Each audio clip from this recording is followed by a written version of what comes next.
삼국사기에 의하면 신라 신문왕이 왕비를 맞을 때 보낸 예물 가운데 장이 포함돼 있었고, 고려 때 거란족의 침입으로 고통받은 백성들에게 된장을 나누어 주었다고 합니다. 1g에 10억 마리의 미생물이 살아 숨쉰다는 청국장은 생으로 먹을 때 가장 효과적이라고 하는데요. 발효될 때 만들어지는 효소가 살아있기 때문입니다.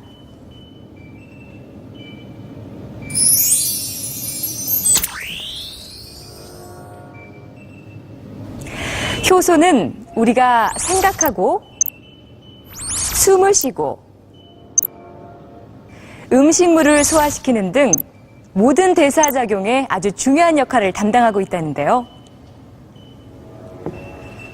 최근에는 일상생활 속에서도 더욱 다양하게 활용되고 있다고 하는데요. 효소, 그 속에는 도대체 어떤 비밀들이 숨어 있는 걸까요?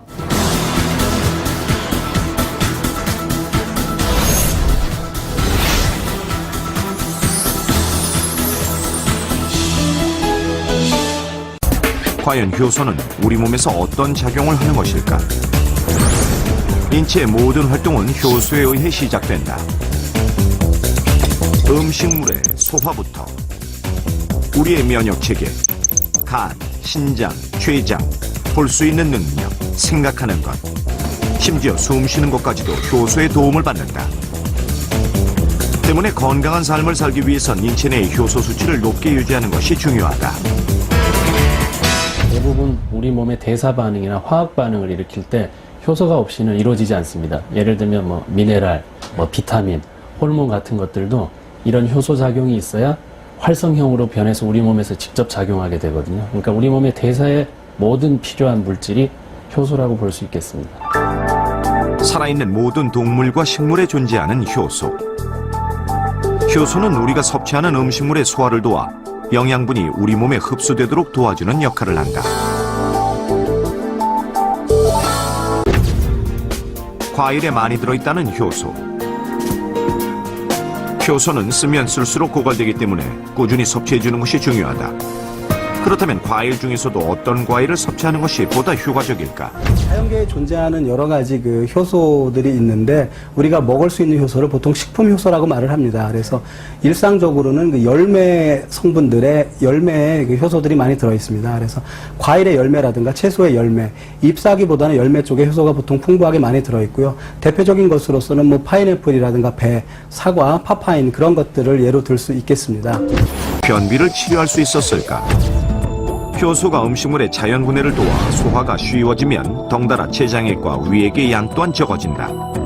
그렇게 되면 장 내 미생물의 생육 환경이 좋아져 장이 건강해지고 숙변 또한 제거되는 것. 노리코 토야시는 다이어트에 성공했다. 효소 섭취 후 10kg을 감량. 지금도 부작용 없이 체중을 유지하고 있다. 제가 한꺼번에 10kg가 빠지니까 주위에서 한눈에 알아보더라고요. 다들 너무 놀라면서 이게 어떻게 된 거야? 피부도 좋아지고 살도 빠지고 너 대체 뭘 한 거야? 이렇게 물어보길래 친구들에게도 효소를 소개시켜줬죠. 물론 모두 다이어트에 성공했어요. 효소 섭취 후 다이어트에 성공했다는 사람들. 과연 효소의 어떤 작용 때문일까? 우리 몸속에서 한시도 쉬지 않고 움직이는 효소. 효소는 음식물의 소화, 흡수도 돕지만 노폐물과 독성, 찌꺼기를 분해하고 원활히 배출하도록 돕는 역할도 하고 있다. 따라서 효소의 수가 많아지면 인체의 모든 기능이 활발해지고 더불어 불필요한 살도 찌지 않게 되는 것이다. 비만 자체를 정의하기를 대사증후군이라고 볼 수 있거든요. 그러니까 효소는 모든 대사가 이루어지는데 가장 필요한 물질이기 때문에 효소 자체가 없으면 이걸 에너지로 전환시키는 능력이 떨어져서 우리 몸의 저장 능력을 키우게 됩니다. 그러면 아무리 적은 음식을 먹더라도 밖으로 내보내지 않고 내 몸에 쌓이게 하는 내 몸의 습관을 만들어버리게 되는 거죠. 그러니까 이 습관을 고치는데 사람의 의지도 필요하지만 결국은 이런 효소들이 들어가서 계속 에너지로 활성화시켜서 밖으로 에너지 소모를 시키면 내가 똑같은 양을 먹더라도 살이 찌지 않는다는 얘기죠. 피부에 좋은 효소는 단백질 분해 효소. 이 효소가 피부에 오래된 각질 단백질을 분해하는 성질을 가지고 있기 때문이다.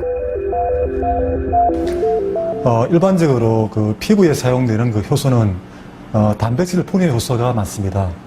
그와 같은 그 단백질 분해 효소가 함유된 과일을 폐액에 이용해서 쓰게 되면 피부의 노화된 각질을 제거함으로 해서 피부가 한결 부드러워지고 또 맑아짐을 볼 수 있겠습니다. 그래서 그런 효소는 열에서 쉽게 그 분해되는 그 성질이 있습니다. 일단 그 분해되어 변성이 되어진 그런 그 효소는 활성을 나타낼 수가 없습니다.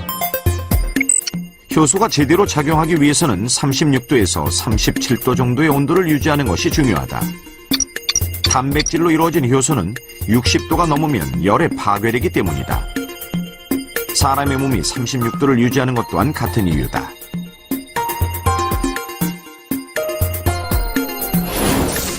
효소의 무한한 가치는 여기서 끝이 아니다. 대체 에너지인 바이오 에탄올 생산에도 중요한 역할을 담당하고 있고, 또한 세제의 세탁력을 높이는 데에도 효소는 큰 역할을 한다. 효소는 사실은 현대 산업 사회에서 굉장히 중요한 그 물질로 취급을 받고 있습니다.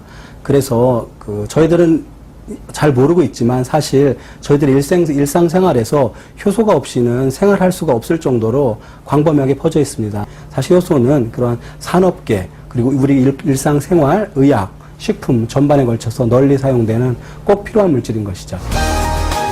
우리 생활 전반에 걸쳐 다양하게 활용되고 있는 효소. 효소가 가져다줄 건강하고 편리한 생활을 기대해본다.